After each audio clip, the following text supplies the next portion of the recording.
Siyan guys, meron naman tayo sincere sa inyo na Kawasaki Barako na bigla lang nag-backfire. So yun, bigla lang siya nag-backfire mga kabuknoy hanggang nag-lose compression na hindi na siya umandar.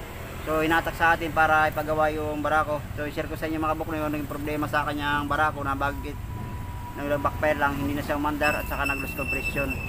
Yun ang i-share ko sa inyo mga kabuknoy, yung Tagami Mapayapa Toda.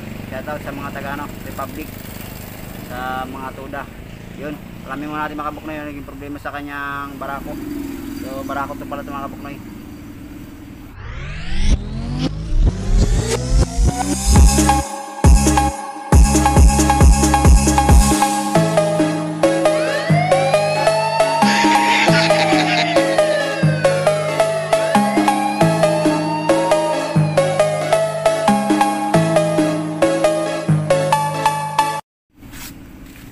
So ito dinala sa atin na Barako to. Ayan.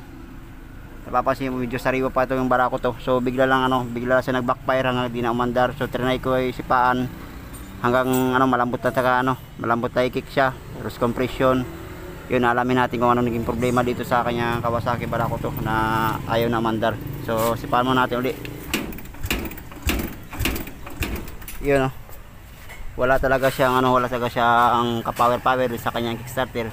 Loose compression talaga. So alamin natin mga kabuknoy kung ano nangyari dun sa kanyang makina, bakit bigla nagaganon yung bigla lang na backfire. So tanggalin ko muna yung puan, tangke, tsaka yung kanyang tambutso. Siyan guys, natanggalan natin yung tambutso bracket. So tanggalin natin yung cover, check natin muna dito kung ano nangyari.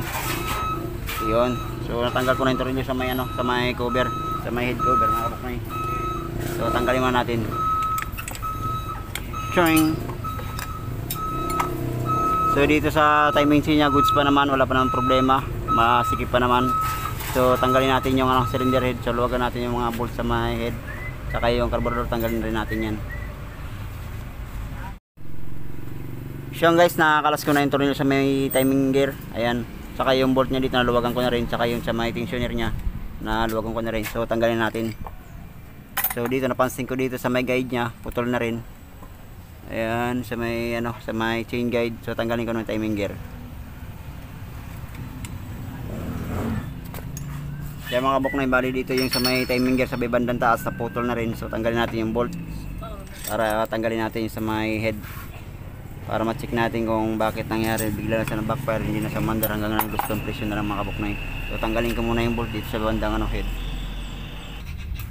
So guys, natanggal ko na yung bolt dito sa bandang head, sa may bandang loob. So tanggalin ko na yung cylinder head. So dito sa may guide niya, magpapalit na rin tayo niyan. Sobrang lutong na.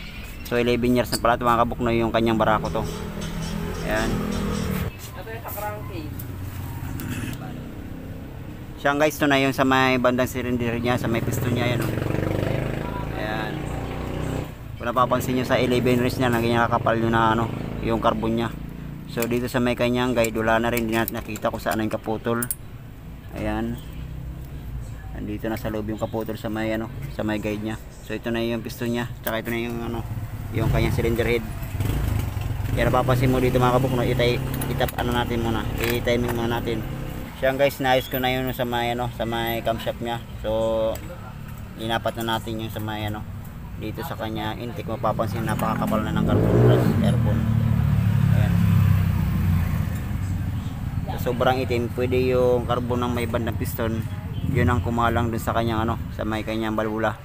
Pero check natin, lagyan muna natin ng lagyan natin ng tubig to para ma-check natin kung alin dito yung may singaw sa may kanyang engine valve. So ang ginawa ko dito, tinap ko na yung sa may cam. Ayan, so lagyan natin ng tubig yan para makita natin kung alin dito yung may singaw. Siyang guys, na lagyan ko ng tubig sa may ibabaw ng kanyang balbula. So hangin na natin kung saan dito yung singaw.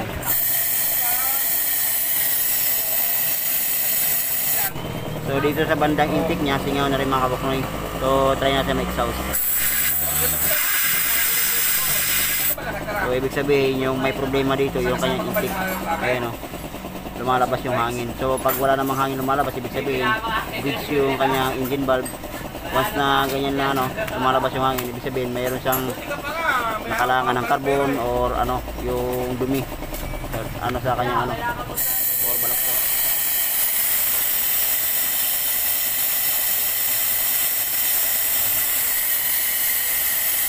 So ibig sabihin mga kabuknoy, mayroong dumi na nakalang dun sa kanyang engine valve. So tanggalin natin yan, linisin natin.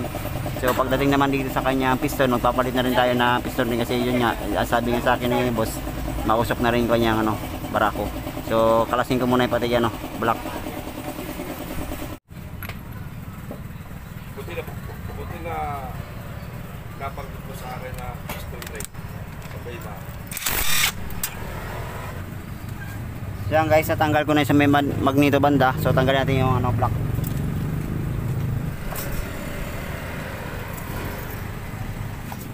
So dito sa kanyang cylinder block, okay pa naman, goods pa naman, wala pa naman siyang kamot na nakikita ko. So yun lang, papalitan natin yung piston ring tsaka yung guide. Yan. Tsaka yung valve seal, palit na rin tayo nun. Ayan, so tinanggal ko na yan sa magneto.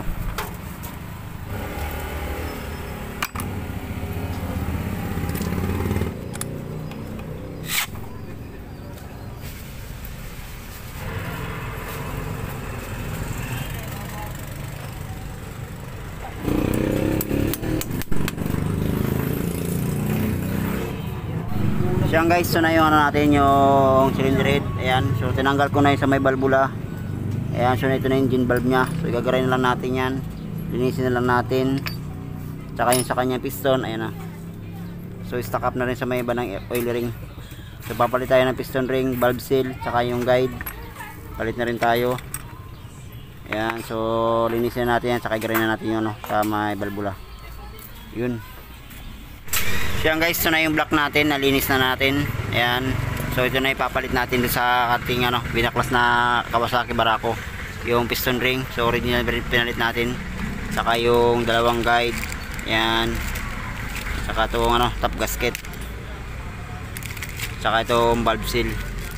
So yung mga kabok na ito yung papalitan natin sa Kawasaki. So nag-grind na rin natin ito na yung mga parts. So pati yung cylinder nalinis na rin natin. Ayan. So salpak natin doon sa kanyang makina. Siyang guys, ito na yung yung ating piston na ikabit na rin natin doon sa kanyang makina. Saka yung ring na original. Ayan. So salpak na natin yung block. Siyang guys, katapos na yung ginawa natin na barako. Ayan, so panda rin na ayun. Yan guys, yun ang pinalitan natin yung piston ring, guide, tsaka yung valve seal. Ayan. So inaabot tayo ng gabi.